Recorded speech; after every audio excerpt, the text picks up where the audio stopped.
இப்போ நம்ம என்ன பார்க்க போகிறோம்னு பார்த்தீங்கன்னா, நேஷ்னல் ஃபிஷர் டிஜிட்டல் பிளாட்ஃபார்ம் அப்படின்றத தான் நம்ம பார்க்க போகிறோம் இப்போ.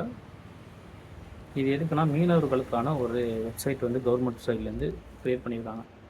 இதில் நம்ம வந்து இண்டிவிஜுவலாக நம்மளே கூட அப்ளை பண்ணிக்கலாம். அப்படி இல்லை ஒரு ஆர்கனைசேஷன் மாதிரி வச்சுருக்கோம் அப்படின்னா அவங்களும் அப்ளை பண்ணிக்கலாம். அடுத்தது ஃபிஷ் ப்ரொஃபஷனல், ஒரு மீன் வியாபாரி யார் வேணாலும் பதிவு பண்ணிக்கலாம். இதை உங்களுக்கு நீங்களே பதிவு பண்ணிக்கிற அளவுக்கு உங்களுக்கு தெரியுதுன்னா நீங்கள் பண்ணிக்கோங்க. அப்படி இல்லைன்னா பக்கத்தில் உள்ள சிஎஸ்சி சென்டரில் போய்ட்டு நீங்கள் தாராளமாக பதிவு பண்ணிக்கலாம். இதோட ப்ரொசீஜர் ஸ்டெப் பை ஸ்டெப் இதிலே இருக்குது. ஹவு டு ரிஜிஸ்டர்ன்ட்டு அதில் பார்த்தீங்கன்னா, நியூ யூசர் அப்படின்னா ஜஸ்ட்டு ரிஜிஸ்ட்ரேஷனுக்குள்ளே போகணும். போயிட்டு அப்ளை ரிஜிஸ்ட்ரேஷன் கொடுக்கணும். அடுத்து உங்களோட mobile number, Aadhaar card number கொடுப்பீங்க. ஆதார் கார்டில் லிங்க் பண்ண ஃபோன் நம்பருக்கு ஓடிபி போகும். சப்போஸ் உங்களுக்கு ஓடிபி இணைக்கலைன்னா பக்கத்தில் உள்ள சிஎஸ்சி சென்டருக்கு போனீங்கன்னா அவங்க ஃபிங்கர் பிரிண்ட் மூலயமா அந்த ஸ்டெப்பு கிளியர் பண்ணி கொடுத்துருவாங்க.